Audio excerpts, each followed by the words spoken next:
It's Dorothy Guining with Scrapbooking Quebec. Today I'm here for the Scrapbook Nerd Online Shop, and my plan is to share a fast and easy double page layout recipe. I'll show you the basic design. I'll also show you how to step it up if you have a bit more time, and how to incorporate more photos if you have them, because I'm only using 3 today. Here's what I'm going to be using. I have material from Vicki Boutin's Storyteller collection, along with a wood grain paper from Simple Stories. I'll also be featuring 2 different die sets from Elizabeth Craft Designs, and you'll see those in a few moments. I got all of this at the Scrapbook Nerd Online Shop, so I will link up the shop as well as everything I'm using in the description box below. Now you're about to see what I have on my desk, including what I prepared in advance. So I prepared that frame style foundation with 6 sheets of paper, so it's a double page spread, and I did got 4 of them. And I'm going to show you the paper that I used. Okay, I'm going to show you what I have left from the foundation page. Normally for the back of the frame, I probably would have used that burgundy, more of the solid color, but I ended up using the cut apart sheet for the frame, and I really like the effect. I also am showing you the wood grain that I have left because I did mat my photos in advance, and all of the papers that I'm showing you here all create kind of a weathered look. Now if you look at my photos, that's me and my 2 friends on an excursion, and we are in front of an old beat up building. So all of this weathered beat up paper is perfect for this layout. Also, I'm showing you all the scraps I have here. I do want to mention that frame style foundation simply because that is one way you can step up an easy page design. Simply by adding a frame to the back of it, it's a great way to add a little oomph to your page. I also showed you a moment ago the rounded corners on the frame style foundation, and those were the 2 die sets from Elizabeth Craft Designs. First thing I'm going to do is prepare a very easy foundation page. So what I'm doing is simply using 2 different papers. I'm going to have a large block at the top, and I'm putting measurements for all of this on the screen. They are identical in size, and they are going to span across the 2 pages. And then I have a 2-inch shelf in that wood grain that's going to go underneath it. That is your basic page design, and it works really, really well. Now, if you want to step it up, you can add layers to the shelf, and that's exactly what you see me doing now. I'm taking that cut apart sheet from this collection, and I'm just adding layers, and you can see they're not going perfectly across. The shelf itself spans a little bit larger than that block on the top, but everything else I'm just tossing it this way and that. So the measurements on the screen are for the basic page design, but not for the shelf that's underneath it, because that's just scraps. You can even use scraps of paper, punched out pieces, anything you want. What you see me doing now is getting out one of those 2 sets of dies from Elizabeth Craft Designs, and I'm cutting out a planner page. I'm using this one. The other set has a planner page as well, but this one I like where the tab placement is, which is on the side. So I'm cutting out 2 of them, and you're going to see when I put everything on the page, I'm going to layer them up. The one that I just did is in graph paper, again from this Vicki Boutin Storyteller collection. So right now, I'm going to show you how I plan to place everything on the page. So you can see here, that's the basic page design. It works really well. And now what I'm doing is I'm layering up those planner pages. Actually, that area there could be replaced by another photo if you like. Now what I'm doing is stepping it up by adding those layers. So I'm taking those cut apart sheets and just layering it across the bottom. I'm kind of looking at that ticket sheet. I like it there, but you're going to see I kind of work with that a little bit later on.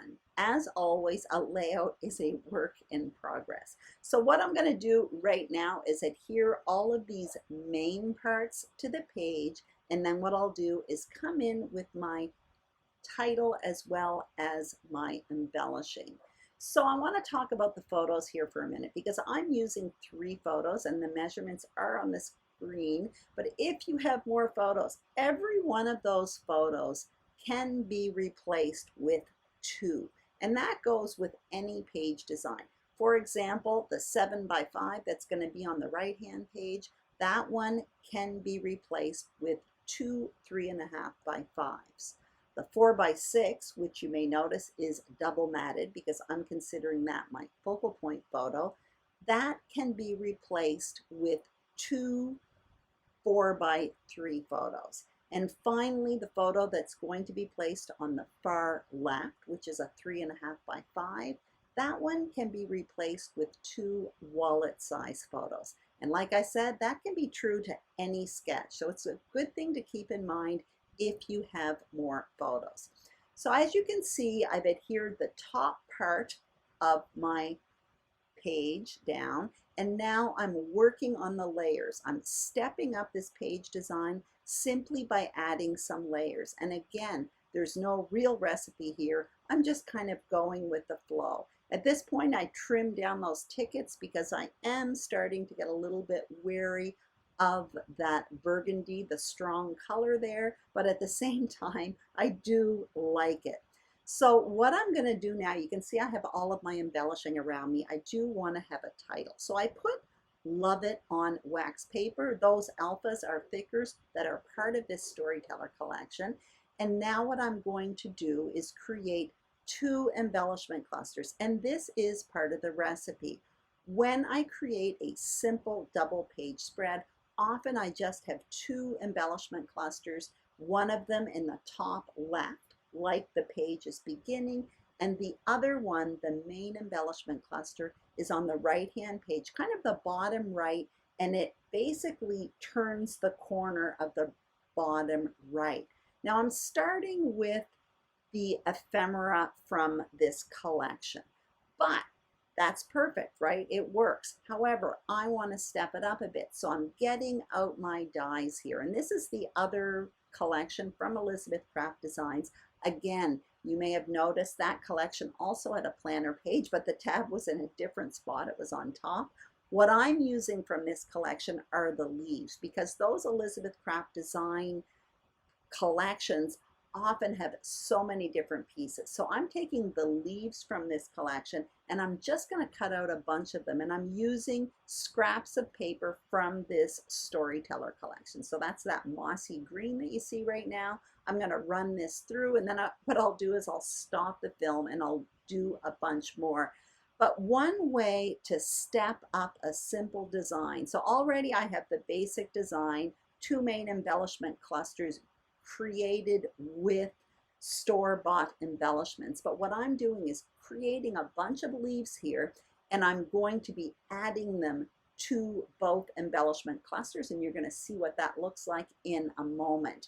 Now, I like to do this with something general. This could be leaves, like in this case. It could be flowers. It could be circles. But what I like to do is, number one, I'm beefing up my embellishment clusters, but I'm also adding repetition to both of these. Often in embellishment packs, you have a bunch of different pieces, which is all really fun, but a great way to add repetition in these embellishment clusters is simply to use punched out pieces or die cut pieces, like what I'm doing here, and add a bunch of them, and it kind of unifies the page, I find. Again, it would have worked perfectly without it, but if you have a bit more time, this works great. And punched out pieces are just using scraps of paper usually. At this point, those tickets, although I like them, are starting to bother me. I don't want to remove them, so I end up going into those strips of paper. I found a ruler there, and I partially covered up those tickets. So they're still there. I'm happy they're there, but I partially covered them up with that ruler. And you may notice that that layered shelf at the bottom that I've been creating, none of them go directly across the page except the first shelf. Everything else is just kind of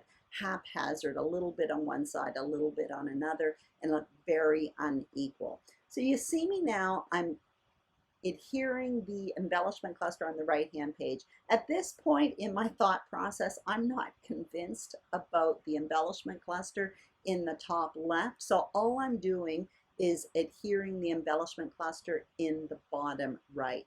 I am going to adhere this title down, but you're going to see later on I come in and change it. I end up finding that it doesn't have enough contrast.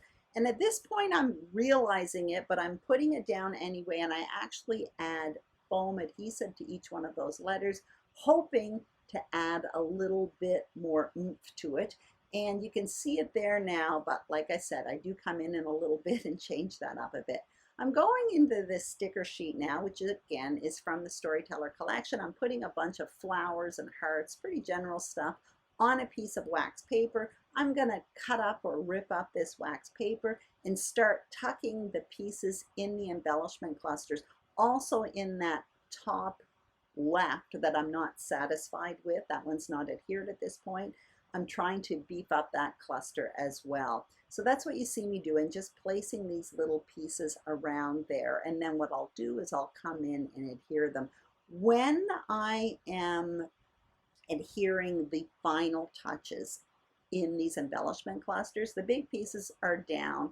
I do like to come in and add foam adhesive to some of the parts. Again, that is another way of stepping up your page design. So what you're going to see me do when I adhere these pieces down, I'm doing the left-hand cluster first. By the way, that yellow piece that I'm using there is an adhesive from Ecstasy Crafts called, what's it called?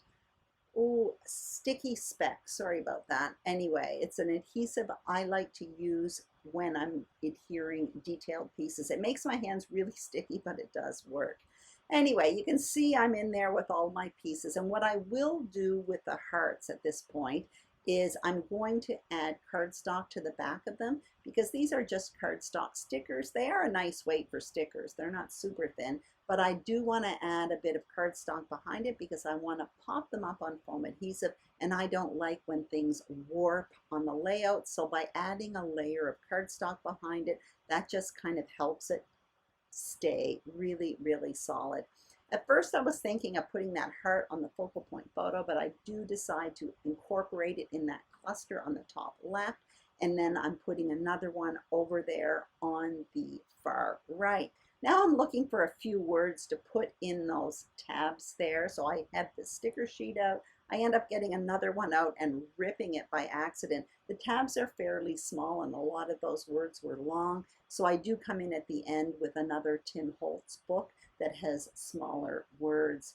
So I'm almost finished here, but you are going to see I do come back and I end up switching up the title. You can see there at the bottom, it was sitting on my desk and it just wasn't looking right to me. So what I did was I removed all of those letters that said love it, and I'm getting out a title sheet. This again is from the Storyteller collection. And what I did was I cut out from the see-through cellophane that the titles are on, I cut out the word photo op, because this is kind of a photo op with me and my friends, and I put it on top of that flower there in the bottom right. That way I could see through it. I know what it looks like. I basically did it instead of the wax paper. And now I'm looking for a repetition to put in the top left of that black puffy sticker. I started with an arrow there. I didn't quite like that, so I ended up going with the number 3 because we are 3 friends that went on an excursion, and I'm just going to place it on the heart there. All I want is a repetition of the title in the opposite corner, and that is another thing I do often when I create a double page easy spread like this. So I have the title in one corner and a repetition of that same material in the opposite corner. And you saw there I got out that Tim Holtz book. I was just looking for a few words in the tabs, which I did find them. So that is it. I hope you enjoyed this video. If you did, please give it a thumbs up.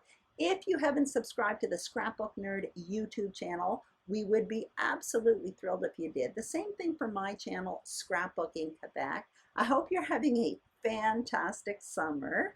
And don't forget to check out the Scrapbook Nerd shop. They are getting new stuff all the time. Thank you so much for watching and have a fantastic day. Bye-bye.